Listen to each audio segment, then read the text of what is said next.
The Aranmula boat race held on the Pamba river near the Sri Parthasarathi temple at Aranmula in connection with the Onam celebrations is a highly popular event.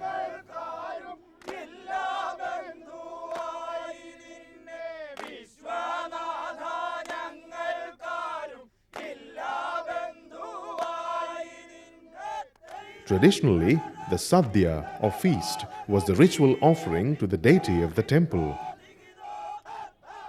Vegetables, cereals and other provisions were brought to the temple in a procession of snake boats from Katurmana, a Brahmin ancestral home. The brightly lit and decorated vallam or canoe carrying the offerings was called the Tiruvona Chilavatoni. This boat used to be accompanied by others to protect it from raiders during its overnight journey to Aranmula.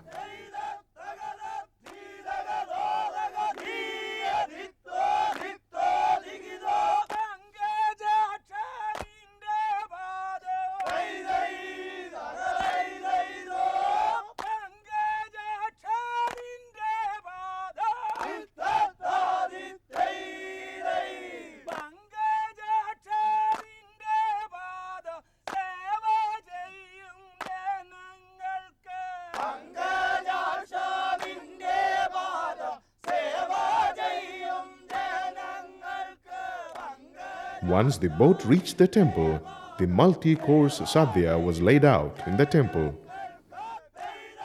Devotees who came for the feast sang out their requests for various items on the menu, to which replies were also given in song.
Masses thronged the shores of the river Pamba to watch the imposing cluster of 40 snake boats called Pandiyodams. The boats festooned with silk and gold-spangled umbrellas are a sight to behold. The race is conducted along the same route that was traced centuries ago.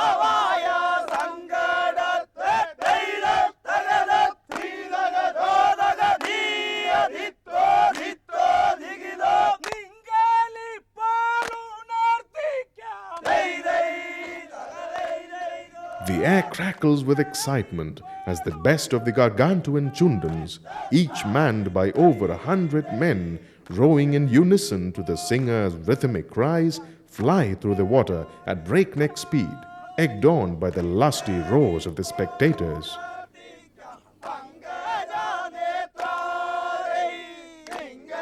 The harvest season is over. Today, these waters are placid, awaiting the music and the thrill of the next boat race.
A land born from the waters, as the myth goes. A landscape whose each curve, each contour is caressed, shaped and molded by the rains. A tiny state in the southwestern tip of India. This is Kerala. Clad in shimmering green silk with bated breath, she awaits the arrival of the monsoons, which come twice a year to meet the beloved land.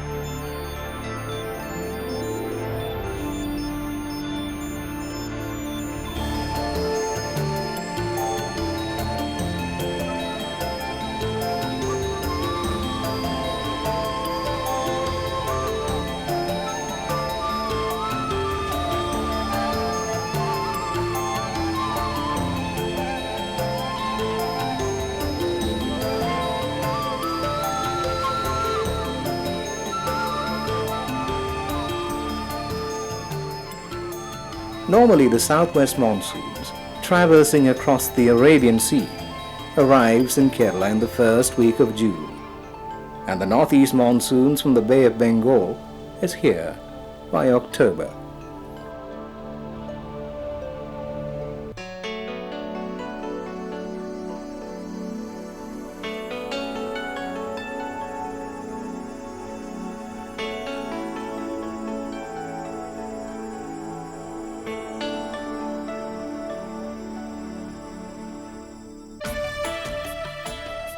The monsoons of Kerala remain an unforgettable experience.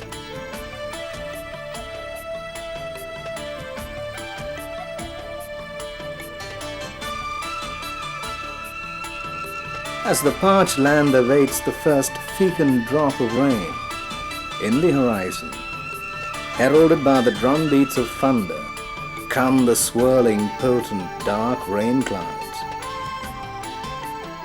After each downpour, sun beams at the bashful land.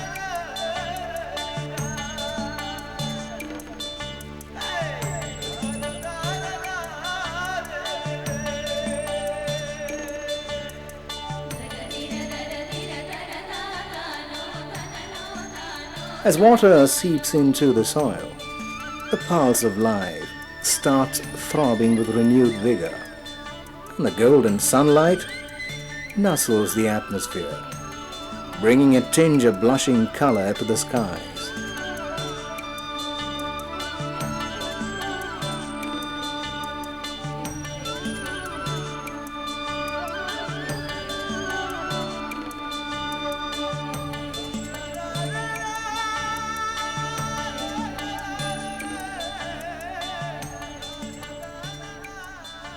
As the earth and heaven exult with joyful and blessed laughter, one realizes that here rains do not upset the rhythm of life.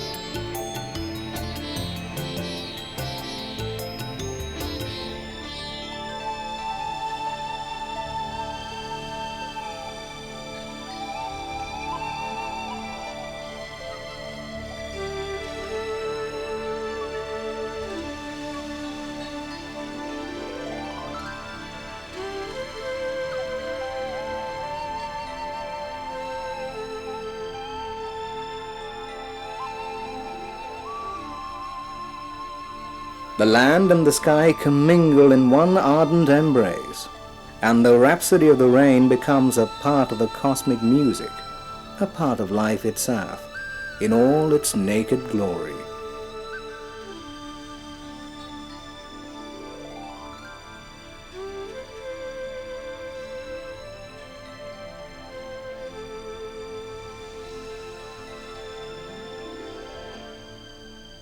Monsoon is a time of rejuvenation for both nature and man. Ayurveda, the ancient traditional system of herbal medicine, recommends the monsoon season for its famed rejuvenation therapy.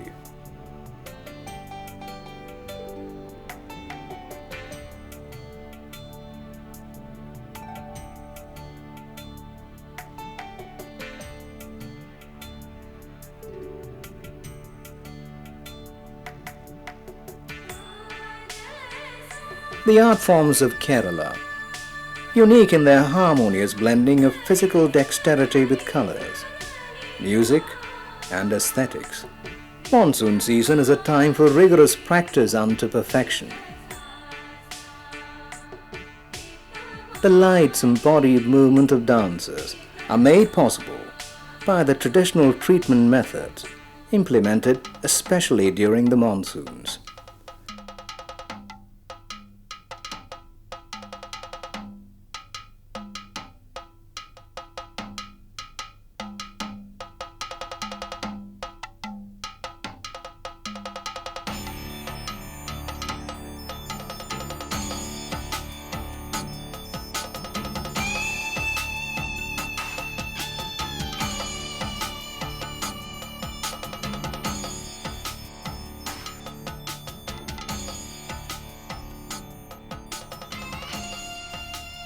The monsoons are seasons of festivity for the elephants too. The domesticated ones, among these huge pachyderms, are given Ayurvedic medication during this time. Here is a season when man and his fellow creatures partake in nature's carnival and drink deep from her overflowing cup of joy.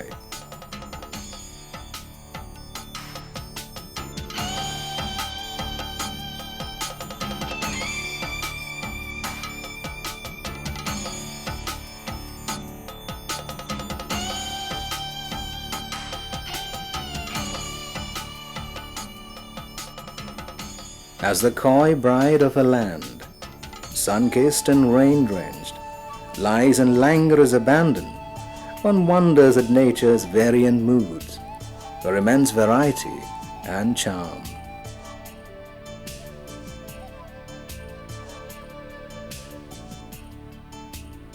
Through time immemorial, these shores must have been mesmerized by the dance of the rains, and yet tremulous and eager, with unsatiated desires and refreshing candor, she awaits the next monsoons.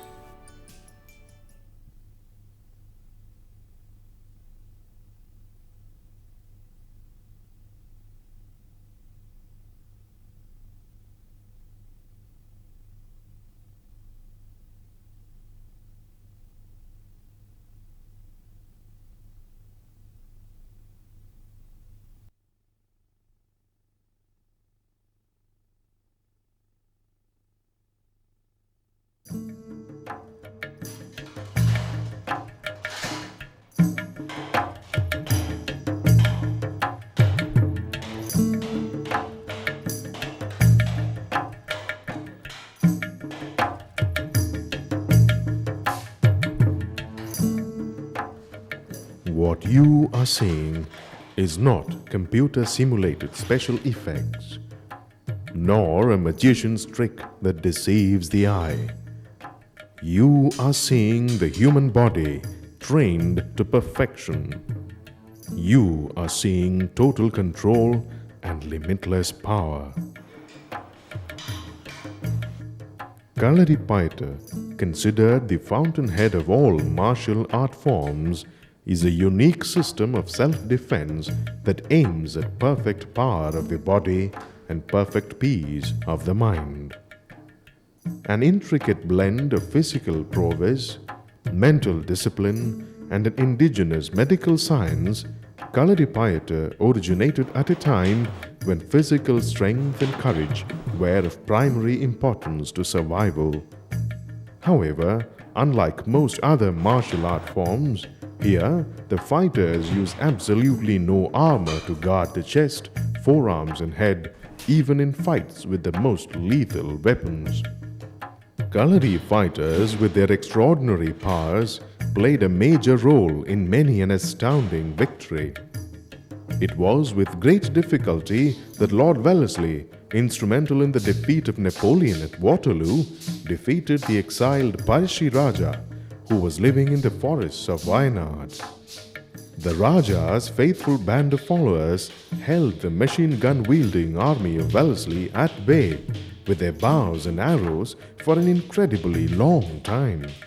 In China, the famed Shaolin Temple martial art is said to have been introduced by Bodhidharma, the Indian Buddhist patriarch, during the 4th century.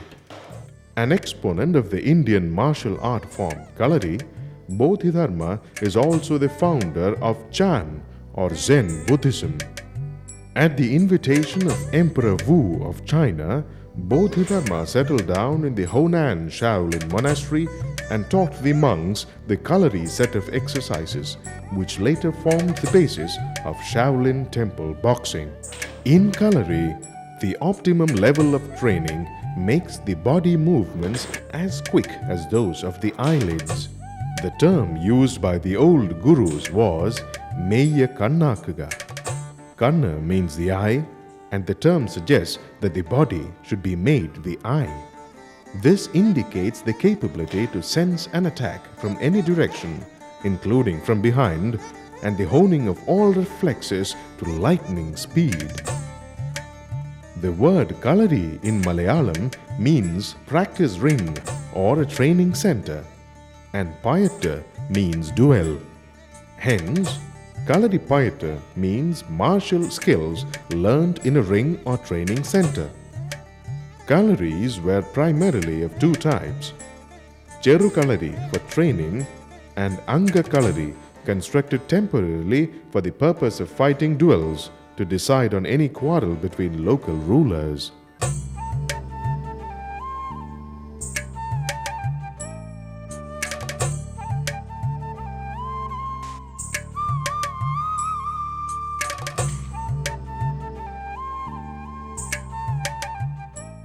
Mastery of the art comes from systematic and rigorous training, which usually starts at the age of 7. Over the years, fighters learn to maximize alertness and agility, even while cultivating mental abilities like concentration, confidence, and courage. All this is achieved by the strong sense of discipline that prevails in all aspects of Kaladi training.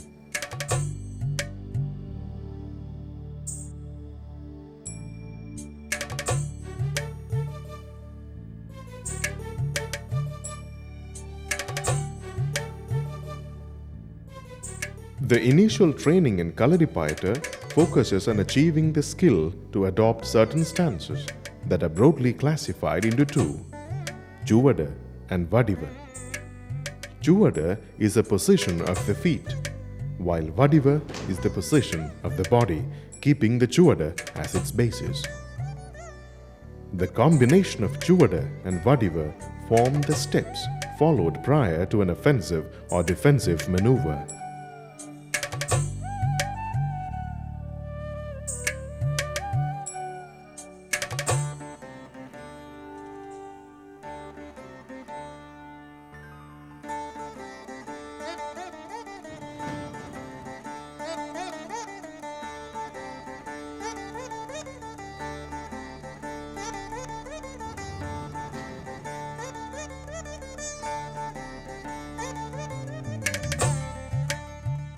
In the second stance, Vadiva, importance is given to the postures of the body.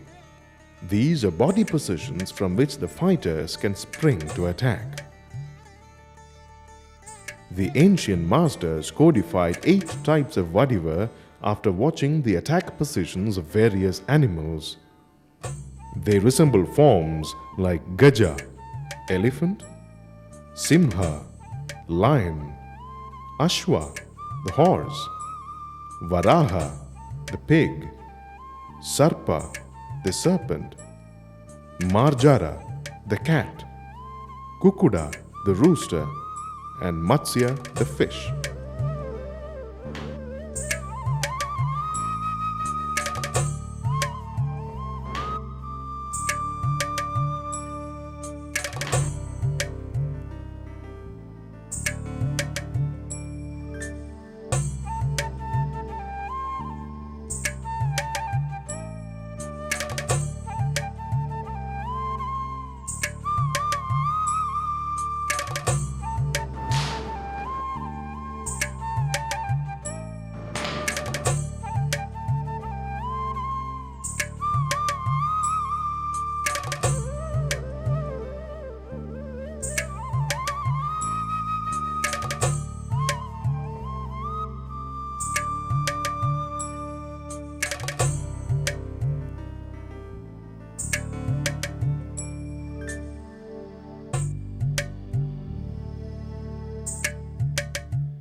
The next step after mastering the Chuvada and Vadiva is the MyWonderCase, the use of